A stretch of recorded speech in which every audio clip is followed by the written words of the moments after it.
Madame, monsieur, bonsoir, bienvenue dans ce journal. À la une de l'actualité ce soir, fin de la formation commune de base de la 36e promotion de l'École nationale des sous-officiers d'active à Boaké. Les 239 éléments présentés au drapeau, ils sont issus de 9 pays d'Afrique. Une cérémonie en présence des autorités préfectorales de la région de Béké et la hiérarchie militaire. Attention sur les routes, les accidents de la voie publique provoquent de lourdes conséquences. On met l'accent ce soir sur les deux roues qui, bien souvent, ne respectent pas le code de la route, portant un petit choc pour avoir de lourdes conséquences. Les conducteurs de deux roues le vivent. Un reportage à suivre sur les accidents qui changent toute une vie. La lutte contre la traite, l'exploitation et le travail des enfants ensemble pour agir sur les causes profondes dans la région de la Nawa. Une mission de suivi du programme ENACT s'imprègne des réalisations. La délégation apprécie l'impact et met en valeur les acquis de la phase 1 du dit programme. Et puis au Mali, un nouveau convoi de camions transportant du carburant a été la cible d'une attaque attribuée aux djihadistes du groupe de soutien à l'islam et aux musulmans survenue dans la région de Kaï, dans l'ouest du pays, sur l'axe qui mène à la frontière sénégalaise. L'assaut a également fait plusieurs victimes. C'est une première étape de franchie, la 36e promotion de l'ENSOA, présentée au drapeau. Cela marque la fin de la formation commune de base de 16 éléments venus de 9 pays. On fait le point avec Javakwasi Kader, Sorodogo. École nationale des sous-officiers d'active ENSOA Boaké. 239 pensionnaires issus de la 36e promotion sont présentés au drapeau au thème de la formation commune de base FCB qui aura duré 3 mois. La cérémonie, qui se veut publique comme à l'accoutumée, est présidée par le commandant des écoles et centres de formation militaire, le général de brigade Ahmed Zana Traoré. Ce cérémonial, qui est un passage obligé pour tout soldat, est plein de sens, nous fait savoir le commandant école. Dans cet acte, l'armée les reconnaît comme futurs soldats des forces armées de Côte d'Ivoire et les lie par l'honneur au service de la nation. Dès lors, le sens de l'engagement change. Servir n'est plus une option, mais un devoir. Obéir n'est plus une contrainte, mais une discipline librement acceptée. Agir n'est plus guidé par l'intérêt personnel, mais par la mission confiée. C'est à cette transformation fondamentale que les 3 mois de formation commune de base ont été entièrement consacrés. Les 239 sous-officiers de la 36e promotion de l'ENSOA, dont 44 filles, sont issus de 9 pays. La Côte d'Ivoire, le Bénin, le Cameroun, le Congo, le Gabon, la Guinée, la République démocratique du Congo, la Sierra Leone et le Togo. Il leur faudra encore 12 mois de formation pour intégrer définitivement les forces armées de leurs pays respectifs avec le grade de sergent. On parle justement de formation, les secrets pour réussir à l'école et vaincre le chômage. L'auteur de cet ouvrage, aux solutions, est l'invité de la page culture ce soir, Madame Oufoué, Marie-Emmanuel. Bonsoir. Bonsoir, docteur Kolo. Bienvenue dans la page culture. On aura l'occasion de parler dans le détail et vous allez surtout nous dire les secrets pour réussir à l'école et surtout que nous sommes en pleine année scolaire. Forcément, les élèves en ont besoin. D'accord, bien entendu, les secrets pour réussir à l'école, les secrets pour tenir le flambeau de l'excellence, les secrets pour braver le chômage après le temps. On en parle tout à l'heure dans le détail. Allons pour le moment voir la passation de charge au ministère de la Transition numérique et de l'Innovation technologique. Ibrahim Khalil Konaté passe la main à Djibril Ouattara. Il affiche déjà son ambition de faire de la Côte d'Ivoire une référence en Afrique en matière d'innovation digitale et de développement du numérique. Walter Amadou Ouattara, Zakaria Traoré. Cette passation de charge est présidée par Roger Charlemagne Da, secrétaire général du gouvernement. Sa présentation sur les principes de cette tradition administrative entre ministres sortants et entrants permet au ministre Ibrahim Khalil Konaté, appelé au commerce depuis le 23 janvier dernier, de faire un bilan des avancées enregistrées en 27 mois d'exercice à la tête de l'ex-ministère de la Transition numérique et de la digitalisation. Parmi les acquis, la nouvelle stratégie nationale de développement de l'intelligence artificielle et de la gouvernance des données, la stratégie nationale de transformation numérique de la Côte d'Ivoire 2025-2035 pour un montant de 300 millions de dollars, Et au titre donc de l'écosystème des startups numériques, nous avons la loi portant sur la promotion des startups numériques. Et très prochainement, une structure va voir le jour, le programme national de connectivité rurale. Un programme que je considère comme le fleuron.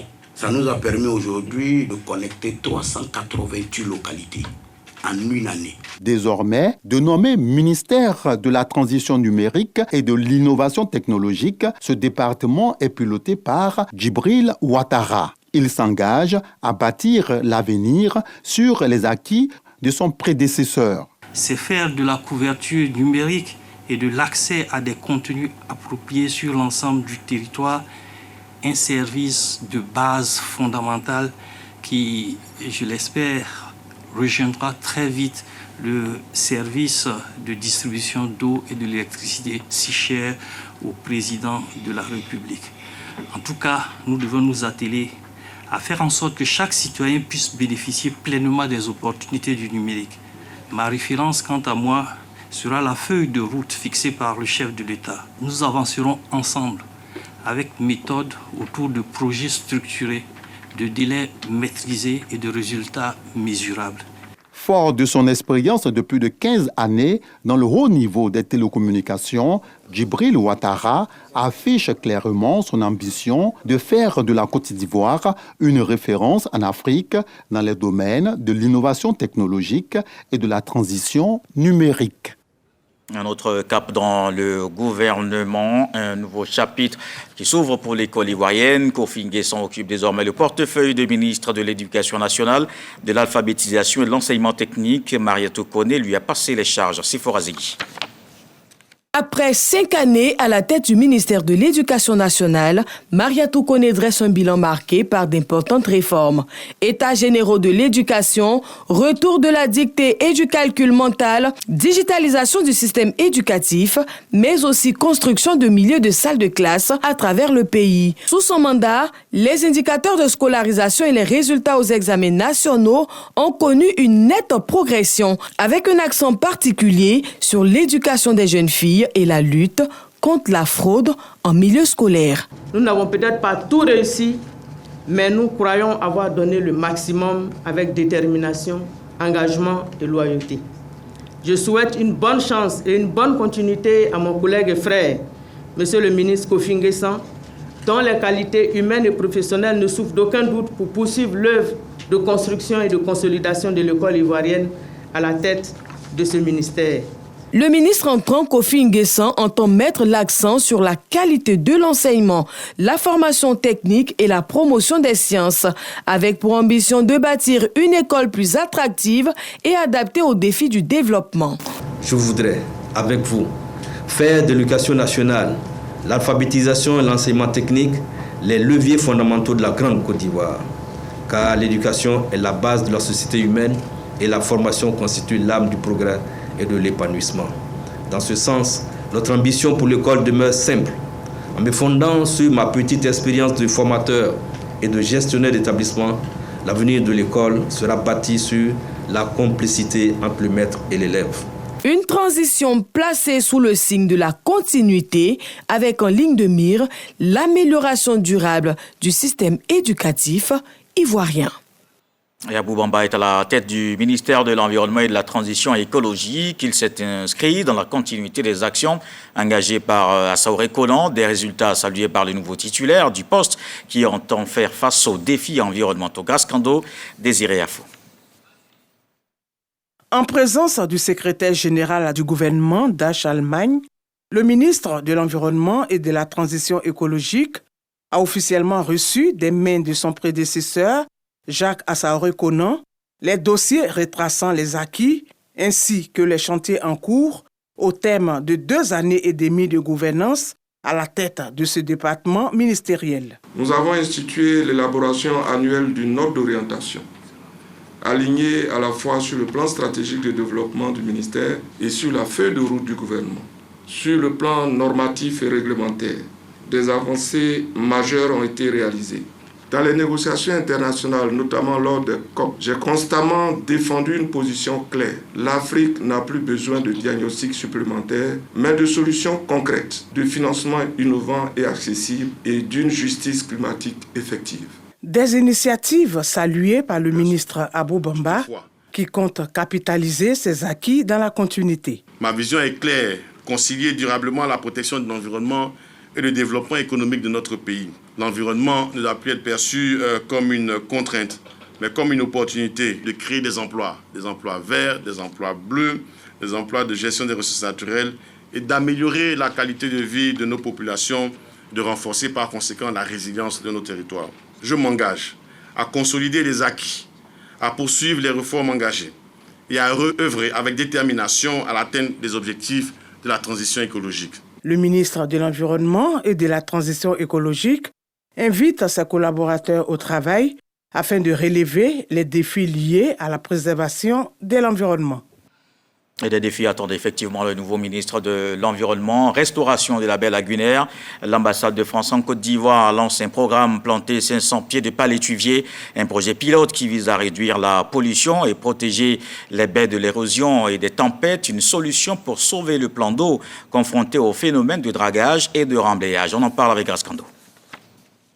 La lagune Ébrié, l'une des plus grandes en Côte d'Ivoire, reçoit chaque jour 250 tonnes de déchets, dont 80% composés de matières plastiques.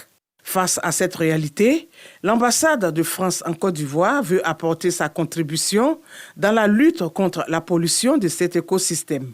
Pour ce faire, elle lance un programme pilote de restauration des baies à travers la plantation de palétuviers ou mangroves, lieu choisi, la résidence du diplomate français. Donc c'est bon pour la biodiversité et c'est bon pour l'environnement. Mais ce qui est bien avec la mangrove, c'est que ça part bien, ça pousse bien, ça se répand en hauteur, en largeur. Et donc quand vous reviendrez ici dans un an, vous verrez déjà le paysage a changé. Et il y aura plus de poissons et plus de biodiversité. Les palétuviers sont des arbres qui vivent en bord de lagune, dans la zone de battement des marées, qui jouent un rôle essentiel dans les lagunes parce qu'ils protègent le bassin versant des intrusions marines. Ils retiennent les sédiments qui viennent du bassin versant. Ils enrichissent la lagune. Ils font des racines qu'on appelle des pneumophores, des racines aériennes dans lesquelles les poissons, les crabes, tout un tas d'organismes viennent se reproduire et se développer. L'initiative est soutenue par plusieurs structures œuvrant dans les milieux aquatiques et de la reforestation. C'est un signal fort que l'ambassade de France nous lance. Et nous, ONG Espoir de vie durable, nous sommes disponibles. Nous avons des pépinières et nous avons des représentations partout sur la côte. C'est une formation à la plantation des mangroves. C'est une éducation également à la plantation des mangroves pour que toute notre lagune soit enrichie en mangroves pour le développement de l'activité de pêche. Ça, c'est des actions pour faire de la ville d'Abidjan une ville durable. Cette action de l'ambassade de France en Côte d'Ivoire contribue à la résilience des communautés lagunaires face aux impacts négatifs des changements climatiques. Et au niveau du transport, des initiatives sont en cours pour freiner les accidents de la route. Les deux roues sont bien souvent au cœur des accidents, des moments d'inattention, le non-respect du code de la route, autant de facteurs à la base des chocs régulièrement constatés sur les routes. Malheureusement, ce sont des chocs qui coûtent cher aux conducteurs de ces engins. Pour le voir, Delphine Blanc nous conduit au service de stomatologie et de traumatologie. Les accidents de véhicules légers, poids lourds et autres, on en parle chaque jour. Tellement traumatisants. Mais ceux dont on ne parle pas assez, ce sont les accidents de moto, de vélo. En clair, les accidents des deux roues. Et pourtant, la situation est alarmante, parfois dramatique. 37% des décès routiers impliquent les motos et tricycles en Côte d'Ivoire. Des chiffres qui datent de 2025. Ces blessés et autres victimes, on les retrouve parfois dans des états graves. Retour sur cet accident d'engin à deux roues sur la voie publique. Direction le CHU de Trècheville. Un coup de fil et nous rejoignons les victimes aux urgences chirurgicales et en unité de stomatologie. Je suis tombé, je ne sais pas comment c'était passé. J'ai eu ma jambe cassée. Juste à mon arrivée, ils m'ont mis dans leur urgence là-bas. Avec les soins rapidement, tout. En même temps ici en même temps, bon. Les soins se passent de jour en jour. Je me suis retrouvé un peu. Je quittais en livraison en venant à la maison. Et puis, j'étais un peu fatigué. Donc, arrivé au niveau de Félixia, là, j'ai somnolé. J'ai fait sortir de voie, je suis rentré dans un béton. On a eu à appeler les ambulances. Ils sont venus, ils m'ont pris. On est venu au CHU de Trècheville. Et ils ont eu à faire les premiers soins. En tout cas, actuellement, ça va. Un choc violent, une chute, une inattention et soudain le corps est violemment projeté. Dans ce service hospitalier, près de 70% des patients admis pour traumatisme grave sont victimes d'accidents de 2 roues. Le choc est souvent direct, atteignant d'abord le visage et la mâchoire. Mais les blessures ne s'arrêtent pas là. Selon les données du service de traumatologie, plus de 50% des victimes présentent également des fractures des membres inférieurs, notamment des jambes, parfois multiples, nécessitant des interventions chirurgicales lourdes et une longue rééducation.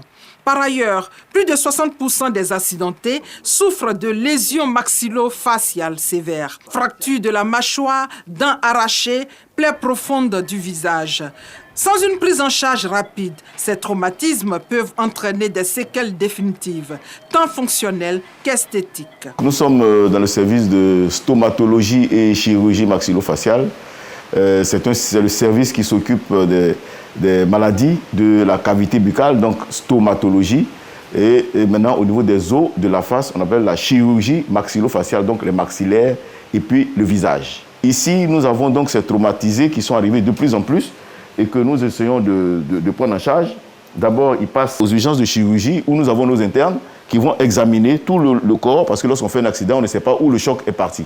Une fois qu'on sait que la lésion est maxillo-faciale, le patient va être transféré chez nous ici et nous allons le réexaminer, demander des examens qu'il faut. Et une fois qu'on a vu les lésions, nous allons prescrire le nécessaire d'intervention. Pour la prise en charge, il faut aller vite et bien pour éviter des décès. Les médecins urgentistes, les traumatologues et stomatologues s'activent en fonction des cas. Stabilisation du patient, contrôle des saignements puis réparation des lésions du visage et des membres touchés. Aujourd'hui, la direction du CHU de Trècheville a signé un accord avec le Fonds de garantie automobile qui fait qu'il y a une levée de la barrière financière des patients.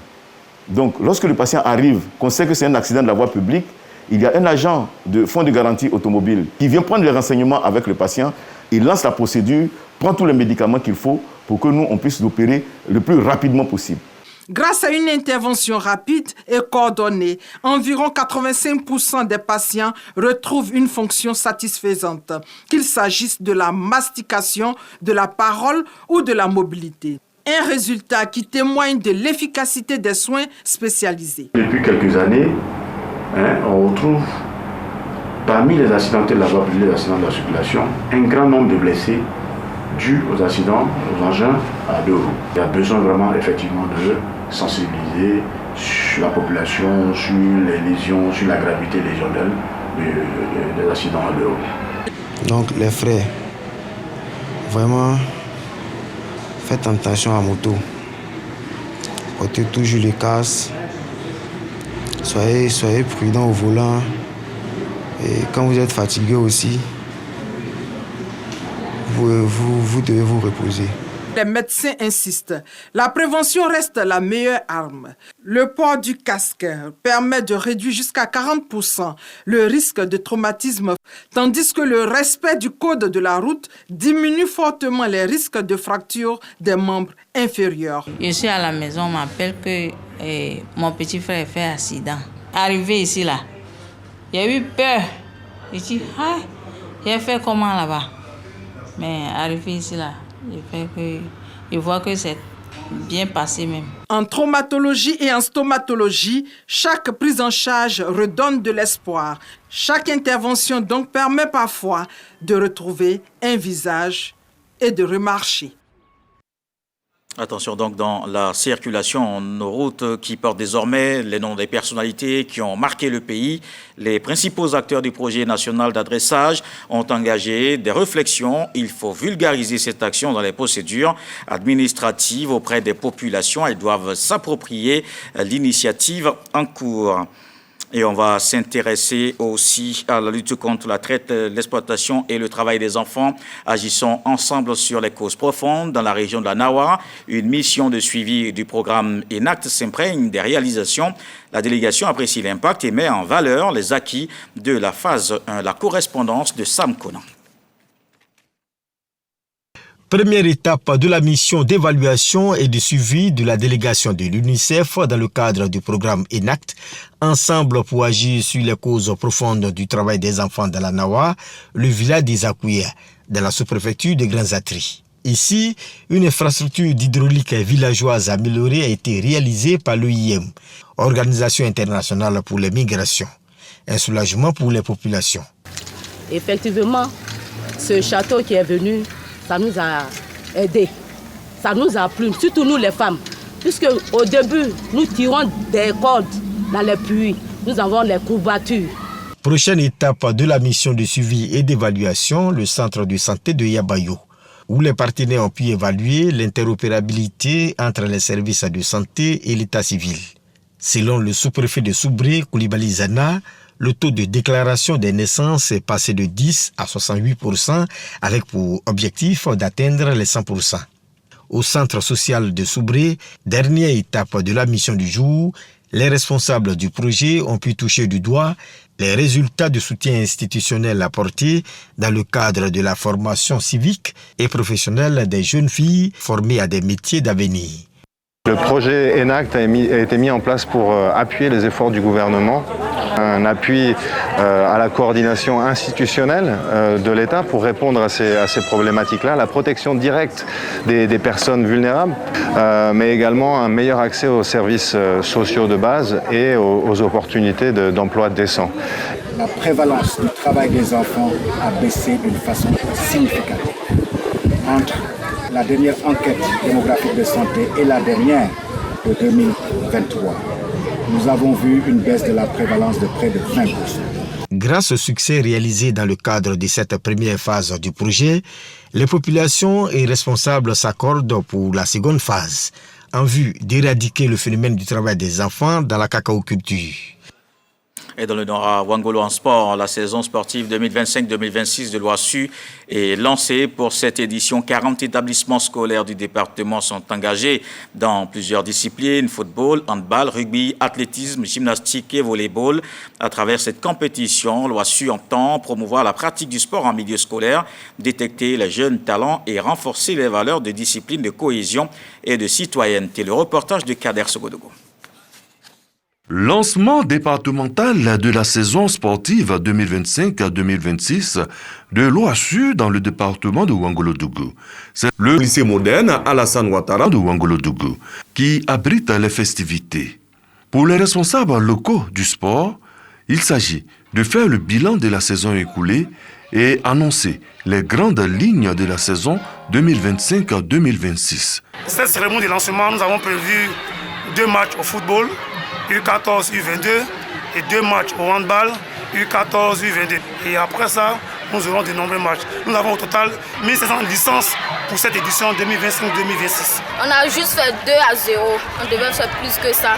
J'avais peur, mais on a respecté les règles. Le député de Ouangolo-Dougou, Kawara Drissa Traoré, parrain de cette compétition sportive, invite les athlètes à privilégier le fair play, la fraternité et le respect des règles de l'OASU. Parrainer cette compétition, c'est un engagement envers ces valeurs qui nous animent, le travail, la persévérance, le respect et la solidarité, tant prônés par le président de la République, son Excellence Alassane Ouattara. Le sous-préfet de Kawara, représentant le préfet du département de Ouangolo-Dougou, remercie l'ensemble des acteurs locaux du mouvement sportif scolaire pour le travail abattu l'année dernière. Pour l'édition nouvelle, 40 établissements scolaires du département de Ouangolo-Dougou sont engagés avec 105 équipes du primaire et 169 équipes du secondaire dans plusieurs disciplines. Il faut citer le football, le handball, le rugby, l'athlétisme, la gymnastique et le volleyball. 4 rencontres ont marqué ce lancement. Dans le reste de l'actualité, au Mali, un nouveau convoi de camions transportant du carburant a été la cible d'une attaque attribuée aux djihadistes du groupe de soutien à l'islam et aux musulmans survenue dans la région de Caille, dans l'ouest du pays, sur l'axe qui mène à la frontière sénégalaise. L'assaut a également fait plusieurs victimes. Plusieurs sources locales aussi évoquent des morts. Depuis le début du mois de janvier, et les attaques djihadistes s'intensifient à nouveau pour priver de carburant la capitale malienne ainsi que d'autres villes du pays. Et l'Organisation des Nations Unies est menacée d'un effondrement financier imminent, a alerté le secrétaire général de l'ONU, Antonio Guterres, ce vendredi. Les Nations Unies ont terminé l'année 2025 avec 1,6 milliard de cotisations à impayés, un déficit 2 fois plus important qu'en 2024. Ce manque de ressources compromet sérieusement le fonctionnement de l'institution. Antonio Guterres appelle donc à une réforme profonde de ces règles financières et à un sursaut de responsabilité des États pour préserver la coopération internationale. Voici maintenant la page culture.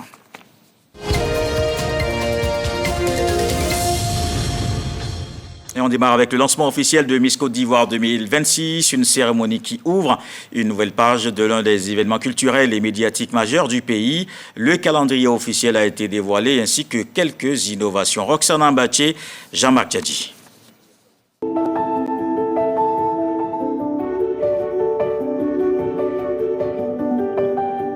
C'est officiel, le coup d'envoi de la 30e édition de Miss Côte d'Ivoire est lancé. Au travers d'une conférence de presse, le comité Miss Côte d'Ivoire dévoile son calendrier. Les présélections s'ouvriront le 28 février prochain à Aboisseau et prendront fin le 25 juin 2026 au parc d'exposition pour la finale. Innovation majeure, une demi-finale le 30 mai à Boaké. Les jeunes filles vont continuer dans la compétition avec les cheveux naturels lors des présélections. À la finale, on va changer un peu. Mais on a décidé aussi cette année de réduire le pourcentage du vote des membres du jury public, ceux qui votent. On s'est rendu compte que l'année dernière, le pourcentage était trop élevé et que ça a trop pesé dans la balance. Chaque année, les ministères de la Culture et du Tourisme accompagnent le Comici dans la promotion de l'excellence. Chaque étape est une invitation à découvrir une destination, à valoriser le patrimoine culturel et à stimuler donc l'animation culturelle, les loisirs, l'hôtellerie, la restauration et l'économie locale. À ce titre, le ministère du Tourisme et des Loisirs se réjouit de l'ancrage national de ce concours. Les regards se tournent déjà vers l'avenir, qui sera celle qui écrira une nouvelle page de l'histoire de Miss Côte d'Ivoire. En attendant, Fatima Koné, Miss Côte d'Ivoire 2025, conserve sa couronne. En littérature, mais dans l'écrivain ivoirien Fouaenès de Saint-Sauveur choisit la fondation Amadou Hampâté Bâ de Cocody pour dédicacer les 2 tomes de son dernier ouvrage, Tradition, Racines et Ancestralité. Il explore la mémoire des anciens et interroge l'influence des sociétés modernes sur l'héritage culturel africain. La cérémonie a réuni de grandes figures de la littérature et du monde académique. Gilles Chris Kwame, Sephora Zegui. Dans l'héritage d'Amadou Hampâté Bâ et de Cheikh Hamidou Kane, Ernest Foix, à travers son œuvre, réhabilite les traditions africaines.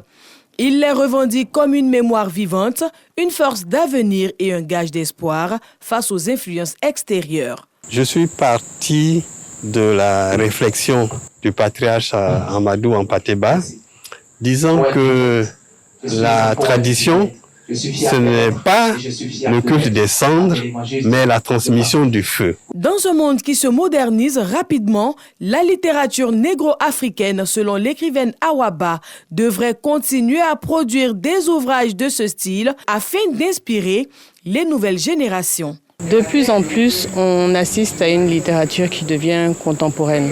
C'est important qu'il y en ait quelques écrivains qui se démarquent par cette littérature qui parle des traditions, des valeurs. Je comprends que c'est un hymne à la paix, un hymne à la solidarité, à l'entraide. On ne sait pas d'où ça vient, mais ça s'impose impérativement à nous. Et nous écrivons. Tant que la quantité de ce qu'il a écrit n'est pas achevée, nous ne connaissons pas le repos. Déjà auteur de 10 œuvres littéraires, Ernest de Saint-Sauveur-Foix est à sa 11e sortie avec Tradition, Racines et Ancestralité, tomes 1 et 2.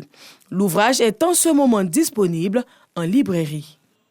On va rester justement en littérature pour recevoir notre invité de la page culture, Oufoué Marie-Emmanuel, auteur de l'œuvre Les secrets pour réussir à l'école et vaincre le chômage. Un plaisir de vous retrouver. D'abord, dites-nous pourquoi avoir décidé de partager avec nous les secrets de la réussite à l'école. Merci docteur Kolo. Merci à la RTI de me recevoir sur le plateau pour dévoiler quelques secrets pour mener nos jeunes à l'excellence. Il faut dire déjà que l'école est l'un des droits fondamentaux de l'enfant. Et aller à l'excellence est aussi un devoir de l'enfant. Aujourd'hui, nous apprécions un peu le niveau des jeunes. Il y a un certain relâchement dans le niveau des jeunes. Voilà pourquoi j'ai décidé de dévoiler quelques petits secrets pour aider nos jeunes à garder le flambeau de l'excellence, aider les jeunes à être meilleurs dans leur catégorie. Voilà, les secrets pour réussir, il y en a bel et bien. Les talents qui nous entourent ont des secrets qui ont produit de bons résultats. Et on peut en citer quelques-uns, notamment anticiper sur la rentrée scolaire, anticiper les cours, s'imprégner des cours dès les vacances de façon relaxe. Et à la rentrée, tout devient une révision. Voilà. Le deuxième secret pour réussir à l'école, dévoilé dans ce livre, c'est aider les jeunes à apprendre des mots à travers l'exploitation du dictionnaire, à travers notamment la lecture, à travers également le suivi de l'actualité. Et parlant de lecture, on peut dire que la lecture aide les jeunes à améliorer leur niveau de langue, à mieux développer leur esprit. André Mauroy disait, et je cite, « La lecture, rien ne peut la remplacer. Ni le cours parlé, ni l'image projetée n'ont le même pouvoir éducatif. » Voilà. Alors, donc, c'est un ouvrage lu par Sarah Yabamba et Ami Traoré. On regarde cet élément et on se retrouve juste après. Les secrets pour réussir à l'école et vaincre le chômage est un ouvrage de 87 pages structuré en 3 parties. À travers cette œuvre, l'écrivaine Oufoué Marie-Emmanuel propose des pistes concrètes pour accompagner les jeunes dans leur parcours scolaire et professionnel. S'appuyant sur son expérience d'enseignante, elle invite à améliorer les performances académiques et à mieux anticiper l'insertion sur le marché de l'emploi. Ce livre évoque la baisse du niveau scolaire et appelle à un retour à l'exigence et à la discipline. Il aborde également le chômage des jeunes diplômés en mettant en avant des alternatives comme l'entrepreneuriat et le numérique, soulignant ainsi l'importance de la formation continue comme moteur de promotion professionnelle. Les secrets pour réussir à l'école et vaincre le chômage est un livre riche en enseignements. Il se présente comme un véritable outil pour s'instruire, se développer et garder espoir face aux défis de la vie scolaire et professionnelle. Dans l'introduction de la première partie de l'ouvrage, vous dites que l'un des enjeux justement de cet ouvrage, c'est de sortir de notre système éducatif de l'ornière, donc des chemins déjà tracés. Pour vous, il faut commencer par quoi pour un secret, pour réussir à l'école, pour les élèves notamment? D'accord. Merci, docteur Kolo. Pour moi, il y a un préalable à tout. Il y a une base à tout. Et le préalable pour moi, c'est d'aider les jeunes à apprendre des mots à la base. Apprendre des mots à travers l'exploitation du dictionnaire. Tout est dans les mots. L'art de penser, l'art de bien penser, l'art de bien réfléchir, l'art de bien s'exprimer se réduit à l'art d'apprendre des mots au préalable. Et à cet égard, on peut dire que l'Occident... Déjà commencer par apprendre à lire, non? Oui, apprendre à lire, bien sûr. Apprendre à lire d'abord et puis ensuite le dictionnaire ou... Apprendre à lire. Oui, d'abord. À cet égard, on peut dire que l'Occident a vite compris. En Occident, pour mettre au lit un enfant, on lui fait une lecture et il dort. À l'issue de quelques années, il s'exprime correctement. Un humoriste disait, et je cite, « En Afrique, pour mettre au lit un enfant, on le frappe, il pleure et il dort. À l'issue de quelques années, il n'a plus peur des sanctions corporelles. » Alors qu'en Europe, pour mettre au lit un enfant, On lui fait une lecture, on lui raconte des histoires. Il a le temps d'en retenir quelques mots. Et à l'issue de quelques années, son esprit est bien développé. Mais nous, on doit faire quoi? Nous, on doit le faire au réveil? Nous, on doit apprendre des mots aux enfants dès l'école primaire. Dès l'école primaire, au collège, à travers, comme je l'ai dit, l'exploitation du dictionnaire. On doit acheter de petits dictionnaires à nos enfants et les motiver à rechercher quelques mots, n'est-ce que 1 ou 2 mots par jour. Est-ce qu'il ne faut pas commencer par les livres pour enfants, justement? Oui, puisqu'on parle des enfants, donc c'est un peu le bas âge, les livres de jeunesse. Oui, bien sûr, c'est dans ce même Là où on sens. s'est dit que le niveau de langue est quand même accessible, que c'est plus facile de lire, les mots, etc. Parfois, c'est illustré par des images. Oui. Ça aussi, la lecture aussi est très bon, bien sûr. Je l'ai dit, il y a un écrivain français disait, et je cite, « Pour cacher un secret noir, il faut le mettre dans un livre. » Mais est-ce que ça n'a pas évolué tout ça? Ça a évolué, bien sûr. Les approches ont évolué. Toutes les choses ont évolué. Vous êtes écrivaine, vous? Oui, je suis écrivaine. Vous n'êtes pas européenne? Non, pas du tout. Voilà. La lecture est très importante. À travers la lecture, les jeunes développent leur esprit. Voilà, il faut motiver les jeunes à lire. Et surtout, lire pendant les vacances. Exploiter le temps de vacances par la lecture. Rentabiliser le temps de vacances. Prendre le temps de vacances pour justement se mettre à niveau, pour combler ses lacunes.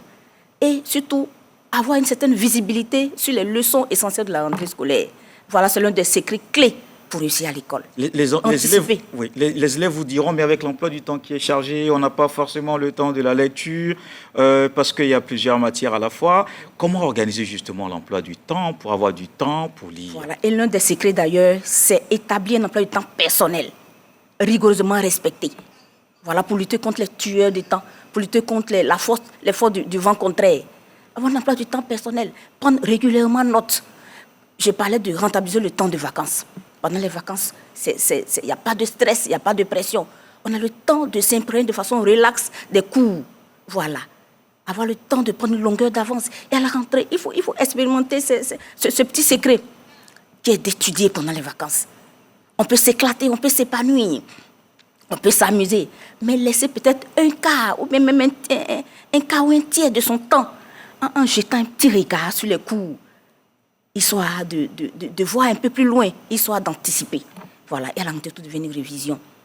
Voilà. Et l'autre secret aussi, c'est s'inscrire dans la dynamique du numérique. L'école s'innove, l'université a fortement évolué, les mutations, nous sommes en pleine mutation, le monde se transforme. Il faut s'adapter aux outils numériques. Aujourd'hui, par le passé, il y a des livres en ligne, oui, bien sûr, consulter comme le vôtre. Oui, bien sûr. Oui. Par le passé, les savoirs, on les compilait dans les livres.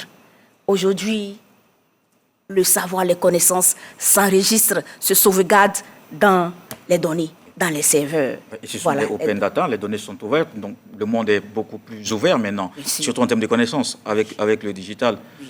Mais il y a aussi les dérives, attention. Hein. Ça c'est vrai, oui, savoir faire la part des choses, savoir vraiment faire la part. Le numérique est considéré comme le socle du savoir. C'est une ressource, c'est une source intarissable de savoir. Il faut s'inscrire, il faut l'exploiter à bon escient. Alors quand on a fini par de la formation et les secrets pour réussir, après on est diplômé, il y a aussi le monde de l'emploi, beaucoup de défis aussi à ce niveau, et vous avez quelques secrets pour vaincre le chômage. On commence par quoi? Bien sûr, on commence par dire que par le passé, avec un petit diplôme, on pouvait accéder à un emploi décent. Aujourd'hui, ce n'est pas forcément le cas. Aujourd'hui, il ne faut pas se contenter du diplôme seul. Il faut associer à ces diplômes des atouts, des compétences, telles que par exemple, savoir conduire une voiture, avoir un permis de conduire, savoir conduire une voiture. Telles que par exemple, s'inscrire dans la demande du numérique, apprendre le numérique, apprendre l'ordinateur, l'informatique. Aujourd'hui, tous les secteurs d'activité sont digitalisés. Également, il faut savoir se vêtir, ce qui est à la base du chômage aujourd'hui, la tenue vestimentaire de certains de nos jeunes. Comment on se présente lors du premier emploi, etc. C'est ça, l'aspect extérieur compte. Il faut savoir se vêtir et il faut surtout savoir s'exprimer. L'entretien d'embauche. Voilà, pour réussir ces entretiens. Bien s'exprimer. Donc en fait, ce n'est pas une fatalité, hein, le chômage. Donc il y a forcément des solutions. Il y a des solutions, bien sûr. Et au-delà de tout ça, il ne faut pas se focaliser sur un seul secteur. Il ne faut pas se focaliser sur le secteur public. Il faut s'orienter aussi vers le privé.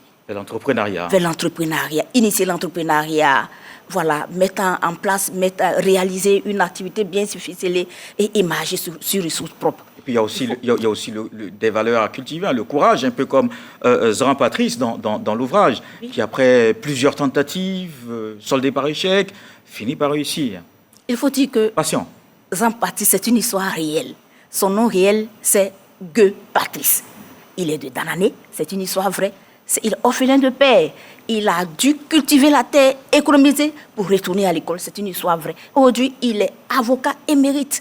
Et il habite, bon, pas pour faire les publicités, et il s'est illustré. Pour dire qu'aujourd'hui, socialement, eh bien, il a réussi. Il a réussi à l'école. Il a réussi. Il a persévéré, il s'est réinventé. D'accord. Et voilà. Autant d'histoires, autant de secrets également dans cet ouvrage, Offrez Marie-Emmanuel, les secrets pour réussir à l'école et vaincre le chômage. Invité de la page culture ce soir, merci. Merci d'être passé dans la page culture. Merci, c'est moi qui vous remercie. Et ce journal. Merci à la RTI. Merci de tout. Je vous en prie. Ce journal est terminé. Merci de l'avoir suivi. Retour de l'actualité 23h ce soir. Le sage nous apprend que la lenteur du caméléon ne l'empêche pas d'atteindre son but. Dieu le voulant, on se retrouve demain.